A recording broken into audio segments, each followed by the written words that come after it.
कैसे हैं आप सभी? ग्रेट। तो आज हम सभी चैप्टर 15 प्रोबेबिलिटी यानी प्रायिकता पढ़ने जा रहे हैं। बच्चों, अगर मैं कहूँ कि दिल्ली इंडिया का कैपिटल है या सभी प्लैनेट सूरज के चक्कर काटते हैं या सूरज पूरब से उगता है, तो इन सभी बातों में समान बात क्या होगी? इन सभी बातों में समान बात ये होगी कि ये सभी 100% ट्रू स्टेटमेंट्स हैं।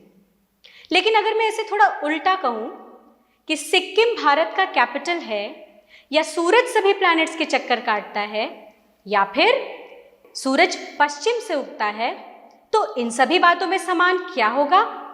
यस, इनमें कॉमन ये होगा कि ये सभी फॉल्स स्टेटमेंट्स हैं, यानी ये सभी 0% ट्रू स्टेटमेंट्स हैं।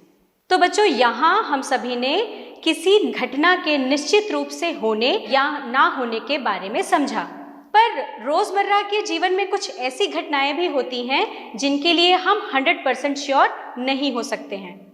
जैसे आज बारिश होने की संभावना है, कविता को डाउट है कि वो इस एग्जाम में पास होगी। मोस्ट प्रोबेबली रवि को लगता है कि वो इस साल क्लास में फर्स्ट आएगा, या फिर पेट्रोल के दाम बढ़ने की पूरे चांसेस हैं।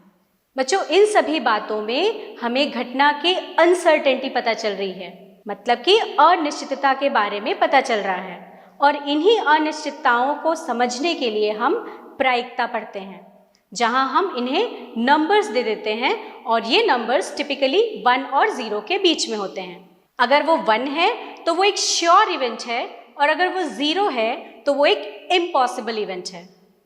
So basically there are 3 approaches to probability. First is empirical approach, जहां observation और data collection होता है। दूसरा classical approach, जहां only equal probable events के लिए हम काम करते हैं। और तीसरा axiomatic approach, जहां real life events से related calculations होते हैं and it is closely related to set theory. लेकिन बच्चों, क्लास 9th में हमें सिर्फ एम्पिरिकल यानी एक्सपेरिमेंटल प्रोबेबिलिटी के बारे में पढ़ना है। तो आइए उसके बारे में समझने से पहले थोड़ा उसकी हिस्ट्री जान लेते हैं। एक्चुअली प्रोबेबिलिटी गैम्बलिंग से शुरू हुआ। गैम्बलिंग यानी जुए से शुरू हुआ था। एक बार एक गैम्बलर अपनी डाइस यानी पासे से रिलेटेड प्रॉब्लम्स को लेकर एक बहुत ही famous French mathematician Blaise Pascal के पास गए और उन्होंने अपना डाउट पास्कल से डिस्कस किया। पास्कल को बहुत इंटरेस्टिंग लगा और उसके बाद पास्कल ने इन्हीं डाउट्स को एक और French mathematician Pierre de Fermat से डिस्कस किया। दोनों ने इसे स्टडी किया और वो प्रोबेबिलिटी थ्योरी के रूप में आया। और आज प्रोबेबिलिटी बहुत सारे क्षेत्रों में इस्तेमाल किया जाता है, जैसे फिजिकल साइंसेस यानी भौतिक विज्ञान, कॉमर्स यानी वाणिज्य, बायोलॉजिकल साइंसेस यानी जैविक विज्ञान, मेडिकल साइंसेस यानी आयुर्विज्ञान, वेदर फॉरकास्टिंग मौसम का पूर्वानुमान इत्यादि। तो बच्चों, प्रोबेबिलिटी से रिलेटेड टर्म्स को समझने के लिए आइए हम एक उदाहरण लेते हैं। बच्चों, मान लीजिए एक पासा फेंका जाता है। सो थ्रोइंग ऑफ अ डाइस क्या बन जाएगा हमारा? एक्सपेरिमेंट, है ना? थ्रोइंग ऑफ डाइस, ये हमारा क्या बन जाएगा? एक्सपेरिमेंट या ट्रायल, जिसके लिए हम ऑब्जर्वेशंस कलेक्ट करते हैं। पॉसिबल आउटकम्स दूसरी टर्मिनोलॉजी है, पॉसिबल आउटकम्स। अब जब पासा फेंका गया तो क्या क्या आने की संभावना है? 1 भी आ सकता है, 2 भी आ सकता है, 3 भी आ सकता है, 4 भी आ सकता है, 5 भी आ सकता है और 6 भी आ सकता है। तो हमारे पॉसिबल आउटकम्स हो गए 1, 2, 3, 4, 5, 6। So total number of possible outcomes क्या हो गए? ये संख्याएं कितनी हैं? 1, 2, 3, 4, 5, 6, मतलब टोटल पॉसिबल आउटकम्स 6 होते हैं। फेवरेबल आउटकम, पासा फेंका गया और मैं चाहती हूं कि उस पर 2 ही आए। सो ये क्या बन गया? Favourable outcome. 2 is the favourable outcome. Number of favourable outcomes कितने हैं? 1। सो इस प्रकार प्रोबेबिलिटी क्या बन जाता है? Number of favourable outcomes upon total number of possible outcomes, जिसे हम कैपिटल P ऑफ E से दर्शाते हैं। E यहाँ पर इवेंट है हमारा। अब total number of favourable outcomes क्या है हमारे 1, उसके अपॉन में total number of possible outcomes जो कि क्या है 6, तो ये 6 हो गया। इसे और सॉल्व करेंगे 0.1666, जिसका अगर हमें परसेंटेज निकालना हो तो हम कैसे निकालेंगे 0.1666 into 100 which will be equal to 16.66%, यानी कि पासा फेंके जाने पर 2 के आने की प्रायिकता क्या हो गई 1/6 और परसेंटेज में 16/66। आइए अब कुछ क्वेश्चंस करके देखते हैं। A die is thrown 1000 times with the frequencies for the outcomes 1, 2, 3, 4, 5 and 6 as shown in the following table. Find the probability of getting each outcome. एक पासे को 1000 बार फेंकने पर प्राप्त परिणामों 1, 2, 3, 4, 5 और 6 की बारंबारताएं सारणी में दी गई हैं। प्रत्येक परिणाम के प्राप्त होने की प्रायिकता ज्ञात कीजिए। तो मान लेते हैं बच्चों, हर आउटकम को हम EI से अगर दर्शाते हैं, जहां पर I क्या है 1, 2, 3, 4, 5, 6, सो प्रोबेबिलिटी ऑफ आउटकम 1 कैसे निकालेंगे? हमारा formula number of favourable outcomes upon total number of possible outcomes. So number of favourable outcomes मतलब 1 कितनी बार आया, टोटल पॉसिबल आउटकम्स मतलब पासा कितनी बार फेंका गया। सो पहले इवेंट की प्रोबेबिलिटी क्या हो जाएगी 179 upon 1000 which will be equal to 0.179। इसी प्रकार E2 की प्रायिकता क्या हो जाएगी 150 अपॉन 1000 is equals to 0.15।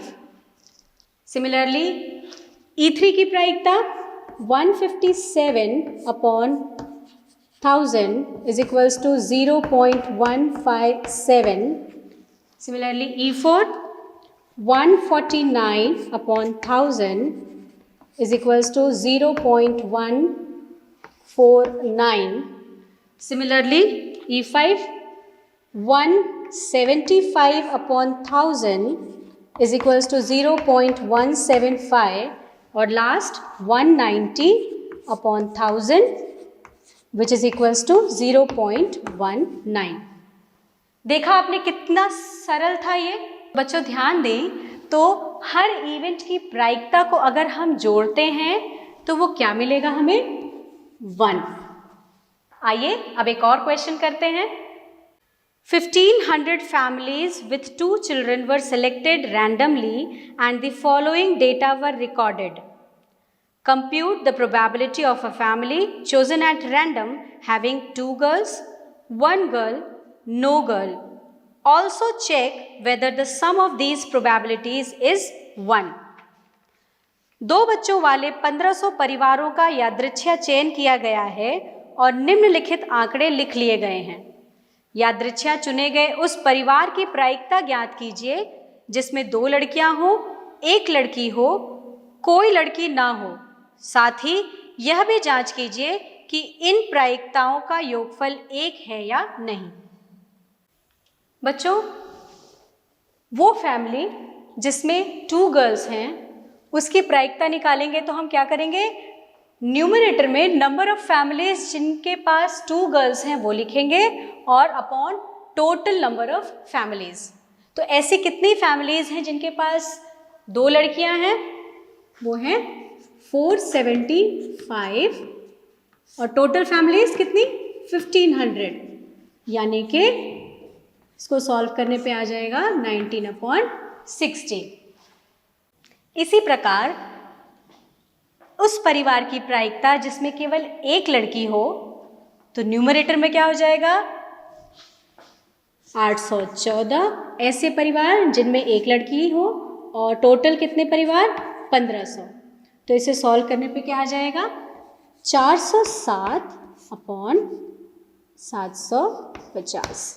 तो ये प्रायिकता निकल जाएगी उस परिवार की जो परिवार एक लड़की होगी। इसी प्रकार उस परिवार की प्रायिकता जिसमें एक भी लड़की नहीं होगी, तो उसमें प्रोबेबिलिटी कैसे निकलेगी? Number of families having no girl.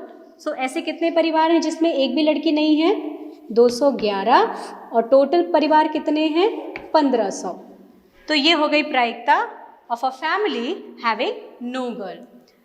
अब हमें ये भी कहा गया है कि चेक करिए कि क्या सभी प्रोबेबिलिटीज का सम 1 आता है। देखते हैं। 19/60 प्लस 407/750 प्लस 211/1500। तो बच्चों इन सभी संख्याओं को अगर हम जोड़ेंगे तो वो हमें क्या मिलेगा? 1। तो यहाँ से ये सिद्ध होता है कि सम ऑफ द प्रोबेबिलिटीज 1 ही होगी। आइए बच्चों, अब पाठ में पढ़े गए कॉन्सेप्ट्स को कुछ प्रश्नों के हल द्वारा रिवाइज कर लेते हैं। When a die is thrown, then probability of getting even number is, जब एक पासे को फेंका जाता है तो सम संख्या आने की प्रायिकता होगी 1/2, 1/3, 1/4 या फिर 1/5। आइए बच्चों, अब इसका हल देख लेते हैं। पासे को जब फेंका गया तो पॉसिबल आउटकम्स क्या हैं? 1, 2, 3, 4, 5 और 6। अब इसमें इवन नंबर्स कौन कौन से हैं? 2, 4, 6। यानी कि नंबर ऑफ फेवरेबल आउटकम्स कितने हो गए? 1, 2, 3 और टोटल पॉसिबल आउटकम्स कितने हो गए? 6। तो इस प्रकार प्रोबेबिलिटी हमारी क्या हो गई? 1/2। हमारा आंसर हो जाएगा 1/2। नेक्स्ट क्वेश्चन देखते हैं। A coin is tossed, then the probability of getting head. सिक्के की उछाल पर चित्त के आने की प्रायिकता क्या होगी? A 0, B 1, C 1/2 या D 1/5। आइए अब हल देख लेते हैं। सिक्के की उछाल पर पॉसिबल आउटकम्स क्या क्या होंगे? या तो हेड आएगा या तो टेल। तो टोटल पॉसिबल आउटकम्स कितने हो गए हमारे? 2। और फेवरेबल आउटकम मतलब हेड के आने की प्रायिकता निकालनी है, तो फेवरेबल आउटकम क्या हो गया? हेड, जो कि संख्या में कितना है? 1। तो इस प्रकार प्रायिकता क्या हो जाएगी हमारी? 1/2। यानी आंसर हमारा क्या हो गया? C 1/2। Next question. Probability of impossible event. किसी असंभव घटना की प्रायिकता होगी A 1, B 0, C -1 या D 1/2। सॉल्यूशन। जब घटना घट ही नहीं रही है तो उसकी संभावना ही नहीं है, मतलब सीधे सीधे इसका आंसर क्या हो जाएगा? 0। Next question. When a die is tossed, then the probability of getting 9 on its top is। एक पासे के फेंके जाने पर उसके ऊपर 9 आने की प्रायिकता होगी A 0, B 1, C 1/2 या D 1/4। सॉल्यूशन। पासे पर फेंके जाने पर क्या क्या पॉसिबिलिटीज आती है हमारे पास? 1, 2, 3, 4, 5 या 6। इसका मतलब 9 तो आ ही नहीं सकता, तो सीधे सीधे इसका क्या आंसर हो जाएगा? A यानी कि 0। Next question. The result of the possibility of the occurrence of an event is called. किसी घटना के घटित होने की संभावना के परिणाम को कहा जाता है मिड वैल्यू, मध्यमान, रेंज, परिसर, प्रोबेबिलिटी, प्रायिकता या D फ्रीक्वेंसी यानी बारंबारता। आइए अब इसका सॉल्यूशन देखते हैं। किसी घटना के घटित होने की संभावना ही क्या कहलाती है? बिल्कुल, प्रोबेबिलिटी। यही तो हमारे डेफिनेशन है। बच्चों, मुझे आशा है आप सभी को प्रोबेबिलिटी के कॉन्सेप्ट्स क्लियर हो गए होंगे और आप सभी ज़्यादा से ज़्यादा क्वेश्चंस को प्रैक्टिस करेंगे। All the best. धन्यवाद।